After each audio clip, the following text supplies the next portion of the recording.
In the name of Valentine's Day week, in the name of love, in the name of honeymoon planning season, which is actually kind of a year-round thing at Be the Travel.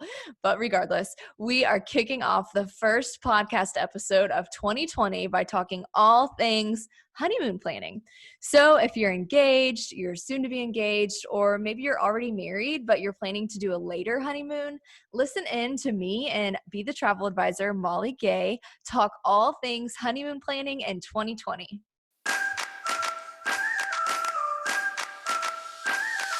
Hey y'all, I'm Bailie, the owner and founder of Be the Travel.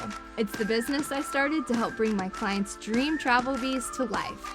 Whether they wanted to be inspired, be adventurous, be unplugged, or just be together with their loved ones in a beautiful destination, I wanted to serve them by taking the stressors of travel planning off of their plate.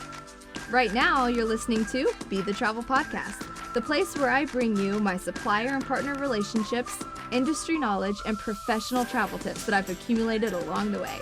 Hopefully you'll listen in and find yourself even a little bit more inspired to create a travel bee of your own, whatever that might look like to you.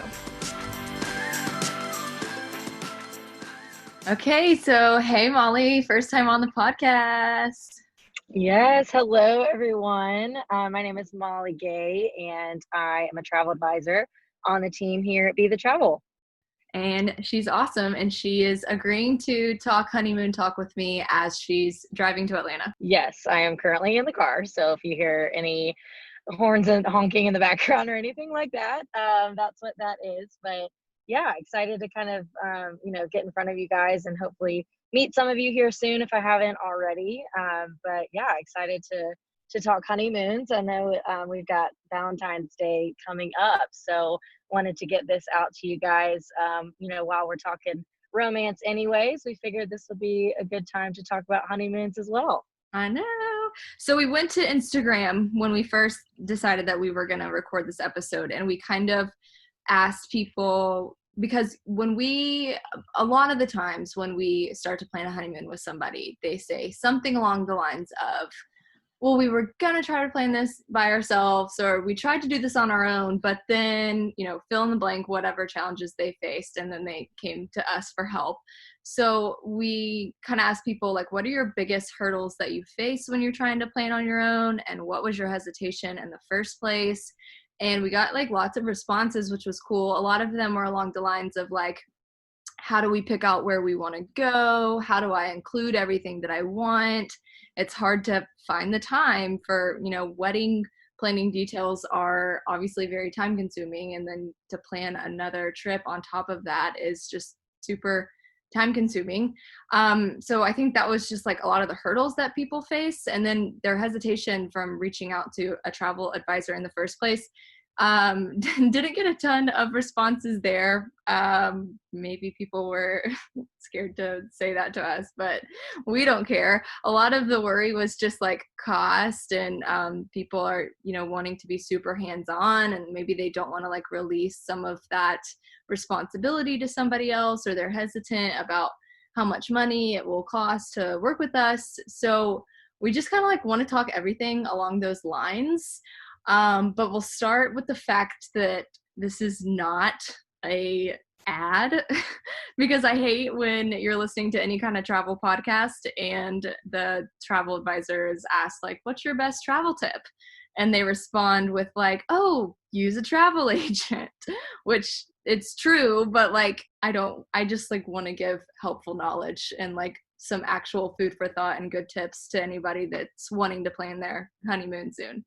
Yeah, I mean, we're trying to encourage people to travel and encourage people to use travel advisors, but that is definitely not, this is not asking y'all to give us your business. This is asking you to, just educate yourself about traveling and about, how it works when you work with a travel agent and the benefits that come with that. Because I know a lot of people don't really understand that, or they may have questions, like Bailie said, kind of about cost or the process. I was actually the same way growing up. I didn't ever really use a travel advisor and was a little bit naive to it as well. So definitely just want to make sure that everyone is educated and has all of their questions answered. For sure. So I feel like a good place to start is budget. Because I get asked a lot, and I know Molly does too, like people come to us and they say like, is this a good budget? We don't know. And we get that from like all ranges, like from any kind of price point. People are always asking us like, is this a good budget, like big or small, like everybody has their own personal budget and people want to know, is this a good one? And I just want to start by saying like, I sit in the camp of do not go into credit card debt for your honeymoon. Like, don't do it for your wedding, and definitely don't do it for your honeymoon. Like, if you guys have X amount of dollars to spend, then don't overdo it. Don't kill yourself just to try to, have this kind of trip that maybe you like see on Instagram, or think that, we have to spend this much money or it's not a good honeymoon, because any budget is totally doable.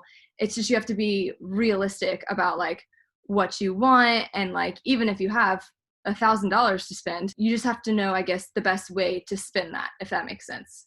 Yeah, totally. I mean, I think I like Bailie said, get a lot of those same types of questions. And, people are always like, well, what do we need to spend to do X, or to go to, a specific country or a specific type of trip? And, the answer is that there is no answer. Some clients are going to have, a certain experience with a certain budget in one place and may spend the exact same amount of money somewhere else and have a totally different experience. So, that's again going back to like one of the benefits of using a travel advisor, is that we're going to be able to help you guys kind of navigate that and figure out, how much you are willing to spend, how much works for you guys in, the stage of life that you're in right now, and what can we do to give you the trip that you're, picturing in that budget, and, still make it all that you hope for it to be, and kind of help you guys like, lead you in the right direction for that.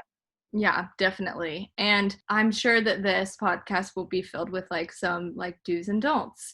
And if I were to say the first don't, I would just please eliminate the phrase "we want a cheap vacation" from your vocabulary. And what I mean by that is, everybody wants a good deal, of course, and like we definitely have access to those things for you guys, and like we're always trying to find our clients the best value. But like everybody wants to pay for a cheap vacation, but like nobody wants to go or experience a cheap vacation. So I just think like be open-minded. Like even if you're like, hey, we just have, let's just use like the $1,000 for example. Like I think if you're just realistic, like we'll be the first to tell you like, hey, you can get a ton for that dollar amount doing this or that. I think it's just like being realistic. And just like being, I guess, just like receptive to know like, hey, we have this amount of, money to spend. How can we best utilize that? Okay, so I think the next thing to maybe touch on is when to start planning your honeymoon. Because we have like short engagements, we have long engagements, we have people who go on like way later honeymoons, like maybe that's like 6 months after their wedding, or like even a few years after their wedding.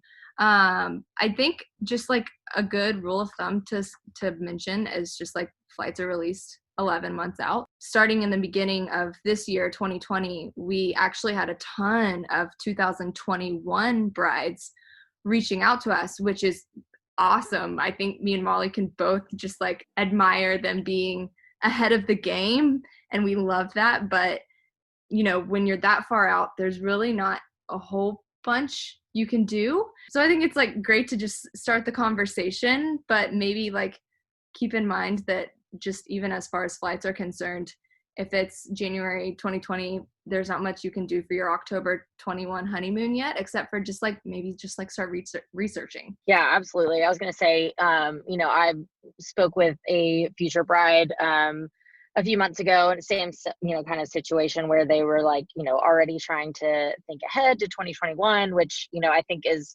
so awesome. I wish that I was, that proactive in my life. But we definitely, encourage people to plan early. But again, that being said, as far as like actual pricing and things like that go, there's not a whole lot we can offer that far in advance. But so what we did was we kind of, talked about the different, kind of levels where things typically price, and we talked about their budget. And so I kind of gave them, some ideas of maybe some different destinations, and we talked about, a few of our favorite hotels in those destinations and things like that, just to kind of kick off the conversation. And, that way they had a lot of time to kind of discuss, different destinations and things like that.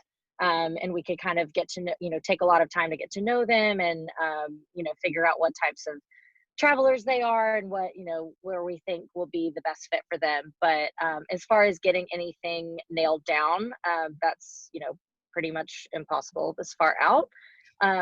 So yeah, I mean, definitely the sooner the better to an extent, but at some point there's not a whole lot you can do until, like Bailie said, you're within that kind of year time frame. Yeah. 11-month time frame. Yeah. And I think too, like on the complete opposite end of the spectrum, like don't wait till the last minute.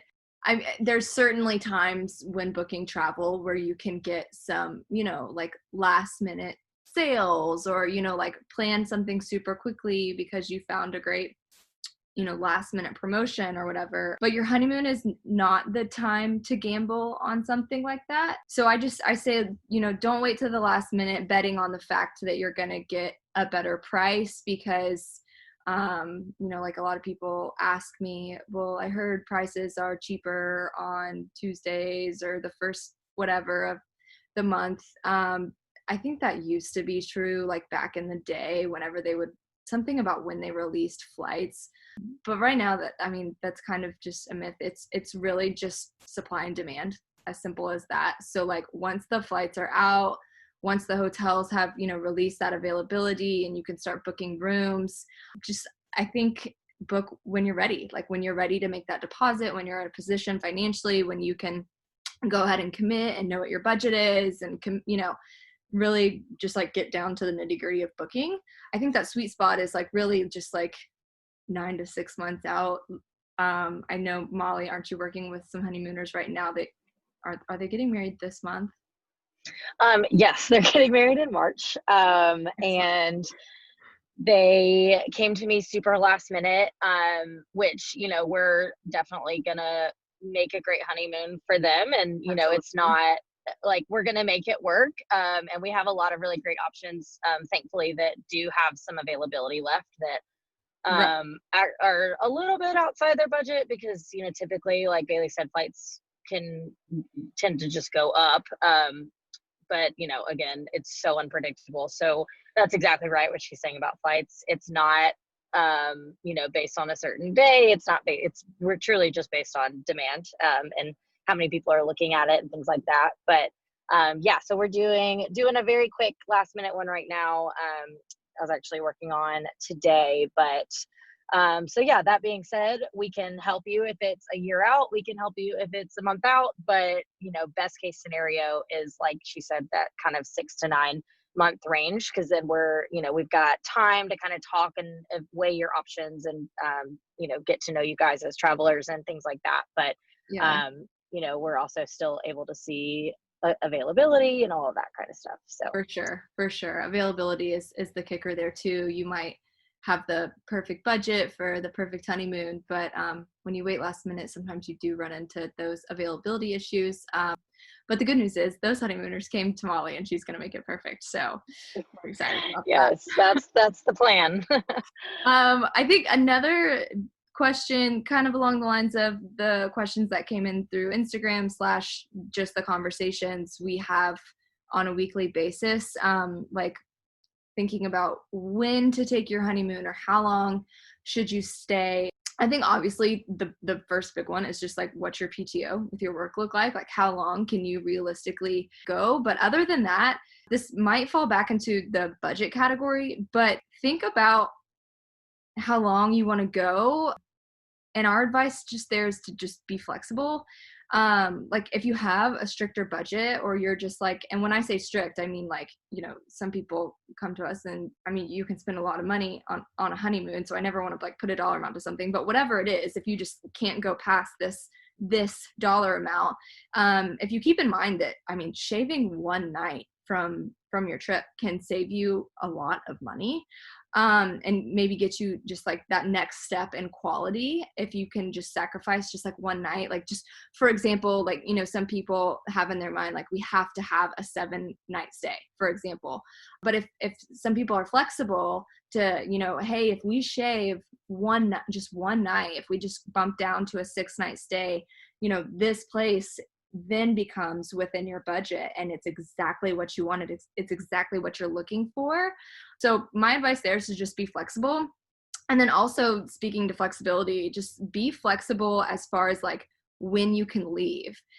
I mean, you will talk probably later about, you know, like, do you want to leave the day after your wedding, or do you want to have a buffer day in between? But sometimes if you're open to it, if you're open to having like more than just a 1-day buffer, you can save hundreds and hundreds of dollars. You know, like, I feel like just recently I did that with a honeymooner, and I think they're leaving like midweek, and saving a ton of money. So I mean, like, if you're open to it and you've got the time with work and like that works with your schedule, I think that's awesome. So I just be flexible, and that's just like a really great way to save money. And then also be flexible as far as like destinations. I know that fall weddings are like super in right now, and they have been for a while. So just like keep in mind that September is hurricane season, for example. So just know that if you want that tropical honeymoon and your wedding's in September, like maybe consider doing like a later honeymoon or something like that. Yeah, I definitely agree with that. And I think too, like, you know, we're saying as far as like being flexible, like if you have, you know, something that is absolutely, you know, set in stone, like if you are dead set on a certain destination or you're dead set on a certain budget or something like that, that's great. And definitely like let us know that ahead of time. But there are other factors that we may need to be, you know, willing to adjust on. Like if you're, Absolutely. you know, dead set on going to Barbados, awesome. You know, you may need to go in the off season because it may not work with your budget, or you may need to, you know, switch your room category so it works with your budget, or availability may be, you know, not available at that time of year, something like that. So, you know, whatever is the most important thing to you, whether that's budget, whether that's dates, whether that's destination, whether that's, you know, a specific type of resort, definitely communicate that to us. But just keep in mind, like, you know, Bailie is saying, like, there are definitely, you know, needs to be some willingness to either adjust in other areas or just, you know, be flexible and be open to, you know, different types of scenarios that may come up so that we can try to check as many of your boxes as we can. Yeah, for sure. And I think too, I bring this up in almost every single honeymoon consult that I do, and I'm sure you do too, Molly, but some people don't think about, like, when I got married, in my mind, I was like, oh, we're going to have the wedding, and then the very next morning, we're going to get up and we're going to go on our honeymoon. And I didn't think about the fact that, you know, you're out late and so a lot of people are drinking at their reception, and then your flight leaves at 6 a.m. the next morning. And so you don't exactly get that first morning of like waking up as husband and wife. Like, it's not blissful. It's kind of like rushed feeling, and you're just like trying to make it to the airport, and it's exciting and it's fun. And a lot of people want that. And I totally get it, because I did too. But I do just like to bring it up. Like, just consider like, hey, you know, even if you don't want to see anybody the next day, nobody has to know that you're still in town. Like, wake up slow, like go get breakfast together and then leave the next morning if you're open to it. It's totally a personal preference, but it's definitely something to consider. Yeah, I absolutely agree. I'm not married yet, but I will definitely be drinking at my wedding.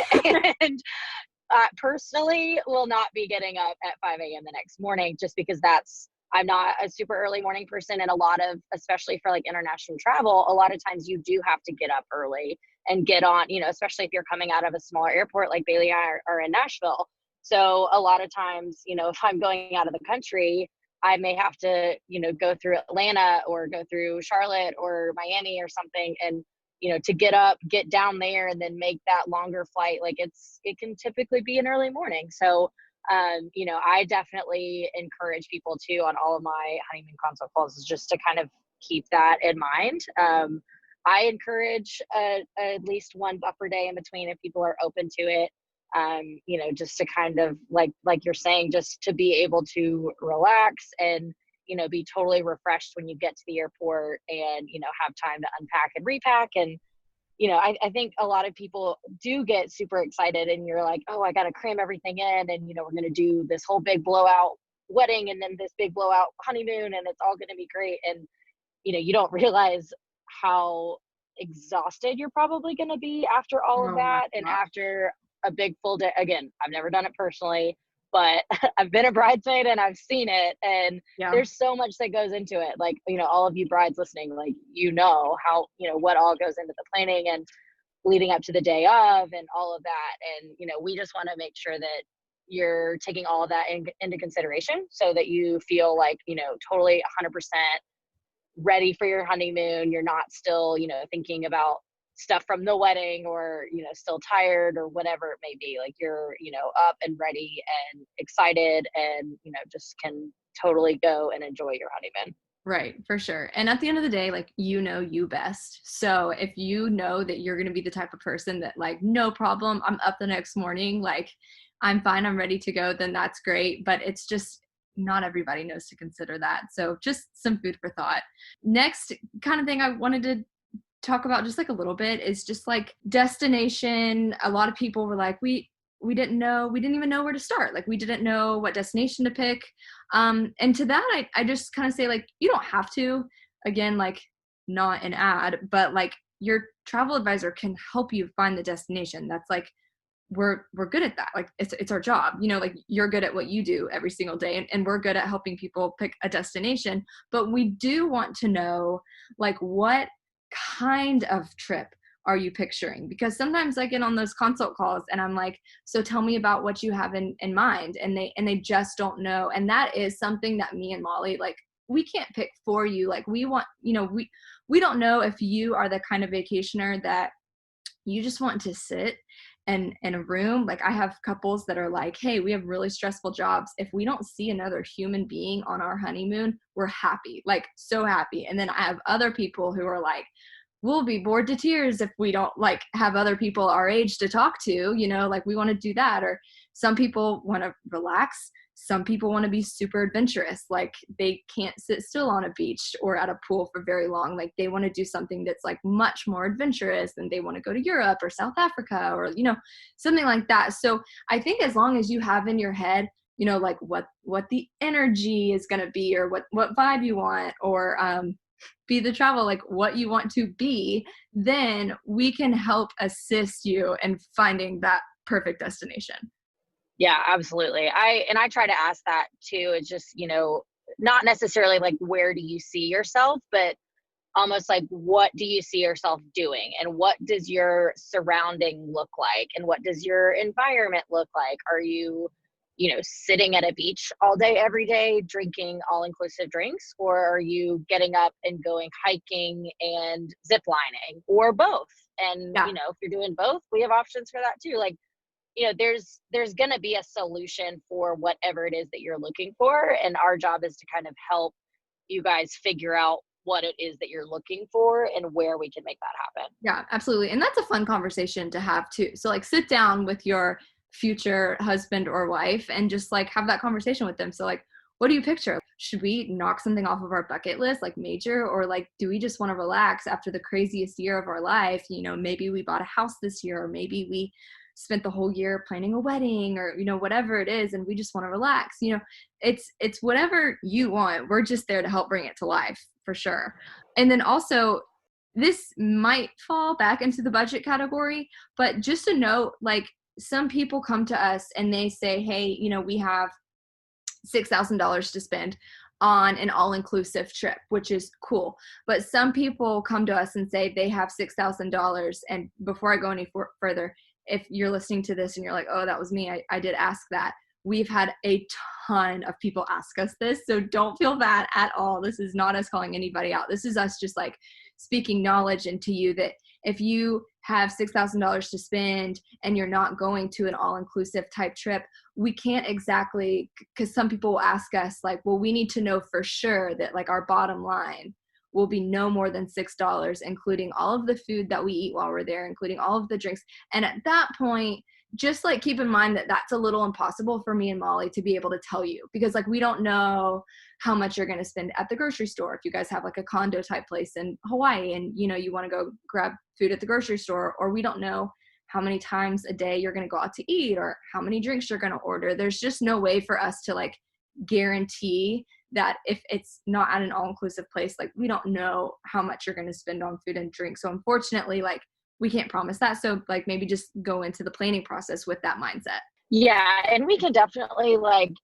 try. I mean, I know I've had this asked so many times too. So if you've asked us this, please don't feel bad. But, you know, and what I try to do too when people are in that situation is maybe send them some like sample menus from either the resort or some like local restaurants in the area, just so they can kind of get an idea. Because a lot of places will, you know, especially like in the Caribbean, I've seen this, things are more expensive down there than they are in the States, just because there's tax and, you know, they have different taxes than we do. And And just things are tourism is a huge, imported, you know, all of those things. Like it's right. expensive.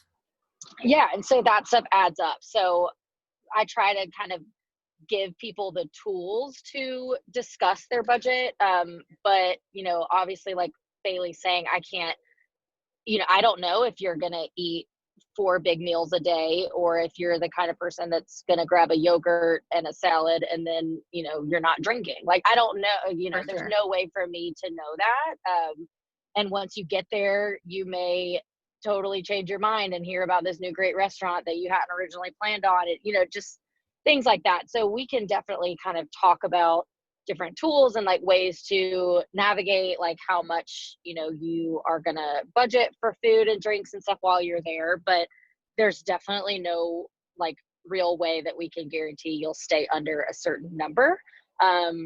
But, you know, we can kind of help you guys try to navigate that and get a good idea for what things are going to cost. But, you know, it's really going to be kind of up to you once you get over there as far as, you know, making those plans for meals and activities. Yeah, absolutely. And I think it's safe to like, you know, if we've got, for example, this is just using random numbers, but if we've got like a $10,000 budget and we can make the trip happen for 6 or 7 grand, then like I can pretty much tell like, hey guys, like I don't think you'll spend more than 3,000 on food or drinks. You know, like if there's enough buffer, like, you know, that's when we can confidently say that. But it's just, it goes by, I guess, just like every trip is different. But just that whole idea is just a little bit harder to plan around. So I think it's just important to go into it with more like a open mindset, as far as those types of trips that aren't exactly all inclusive. But back to like the all inclusive resort category too, just like a lot of people ask all the time, you know, like how can I get a good bang for my buck? And, you know, I'm looking for that myself all the time too. Everybody wants a good deal. I think a really good way to get a bang for your buck, especially if you are like, hey, we want to go to an all-inclusive resort. We just want it to be tropical and we want to sit and we want to drink margaritas for 5 days straight. And that's, you know, that's all we care about.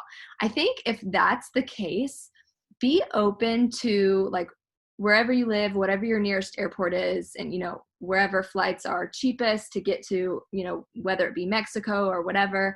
I think just like be open to going to whatever all-inclusive resort your travel advisor is like, hey, this is a really great quality and the flights there are dirt cheap right now.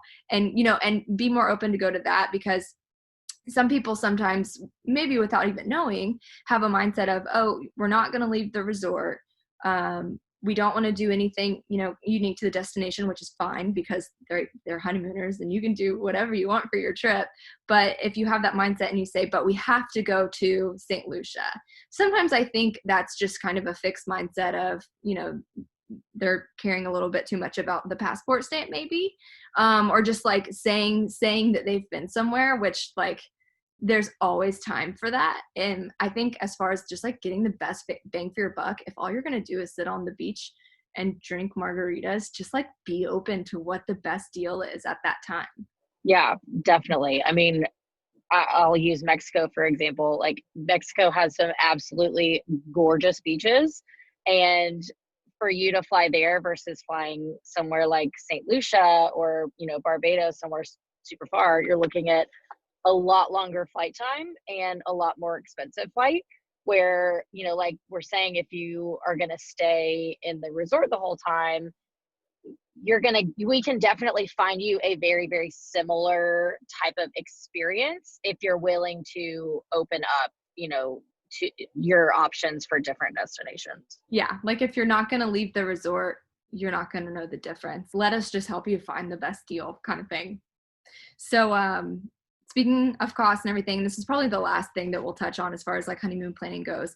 But just like the cost of using a travel agent, and why should you do that for your honeymoon of all trips, just like I guess for the purpose of this podcast. I was actually talking to one of my friends, and she was actually like the very first honeymoon that I did. She works in insurance, and she was actually talking with me about this, and she put it this way, and I guess just her background, that's what she does. She thinks of using a travel agent as this way, but she's like, it's the most important trip, of your life thus far, most likely. Like it's your honeymoon, you're so excited, and you're spending probably a little bit more money than you normally would on a vacation. And she's like, it's an extra layer of insurance to bring a professional on, somebody that plans trips every single day. She's like, you want to guarantee and ensure this trip is going to be what you want it to be. So, like, why, of course, there's like an actual insurance policy that you can cover for cost if, the flight loses your bag or whatever. But like just the service of having somebody help you. I know I didn't plan my own honeymoon, and I know the luxury of just like knowing like it's taken care of. Of course, find somebody that you trust, or, or a travel advisor that you know that you can really depend on. But I just think that in and of itself is a really great reason to consider using a travel advisor. Yeah, and it's having a second opinion, and it's having advice from, and the sort of a leadership. We're kind of helping lead you guys and steer you guys in the right direction, because we do this day in and day out, and we send honeymooners all over the world all the time, and we get firsthand feedback from them. And then Bailie or myself or one of our other agents that we work with has probably been to this resort or stayed at this resort, or been to the destination we're recommending. So you're getting some real firsthand recommendations, as opposed to asking Facebook or Google or TripAdvisor or your mom's cousin's best friend's sister's daughter who went there 10 years ago. Like, you're getting some real feedback, and you're getting some real advice from someone, or a group, or our team, for example, who, can speak either from firsthand and from other clients' experiences that this will be a good fit for you, whatever that trip may be.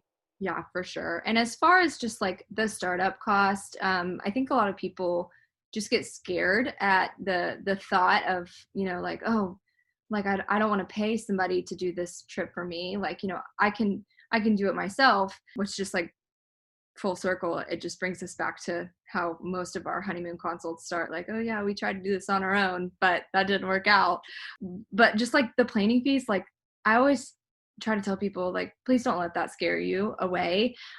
We always, like 100% of the time, end up saving people the money and the time that they paid us. And I say that just because like a lot of people are worried about the budget, and every single time we say, hey, this is our planning fee, we always get the response, oh, that's it. So I say all that just to not let it scare you. It's a planning fee because we do this every single day. Like, we are good at planning for the purpose of this podcast, honeymoons. We do a lot of them, and you're paying for our expertise, our time. We manage the trip for you. I mean, there's a whole slew of things that we could get into if this was really a consult call, and everything is, unique and specific and catered to whatever trip it might be. But the travel planning fee should not scare you. It's a very small cost in the very big picture of the, grand scheme of things. Yeah, absolutely. And I think going back to like, speaking to brides and, future brides and grooms that are in the middle of their wedding planning, like you guys are overwhelmed and you've got a lot going on. Like I know there's so much that goes into a wedding, and I know that they're really expensive. And, the last thing that you want is to, have another added expense when, you guys are probably saving up and working on all these plans for your wedding and all of that. So I'm sure the thought of having to go and pay, another expense can definitely be off-putting. And you're probably like, well, I could just do it on my own and it, wouldn't cost me anything and all of that. But I just really encourage you to at least, let us have a consult call with you. Let us share what our fee is with you.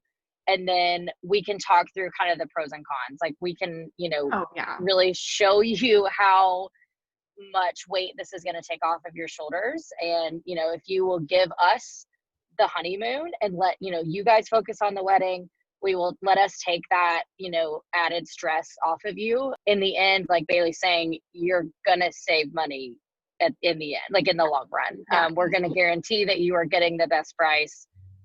We are going to take care of everything from planning to if something goes wrong to, when you get back, from start to finish, we are there to take any added stress, anything off of your plate. For sure, for sure. And I think if I was listening to this right now, I would be like, well, tell us what your startup fee is. And the reason we can't publish that anywhere is because each trip is unique. Each trip is different. So we definitely do have just different levels of service, and all of that can be found on our website. And then if you just go to our Plan Your Trip form, which is on the website, it's on Instagram, fill out your form, you're immediately taken to our welcome guide where you can just see line by line, here's what to expect when you're working with us. It includes our service menu with all the cost list.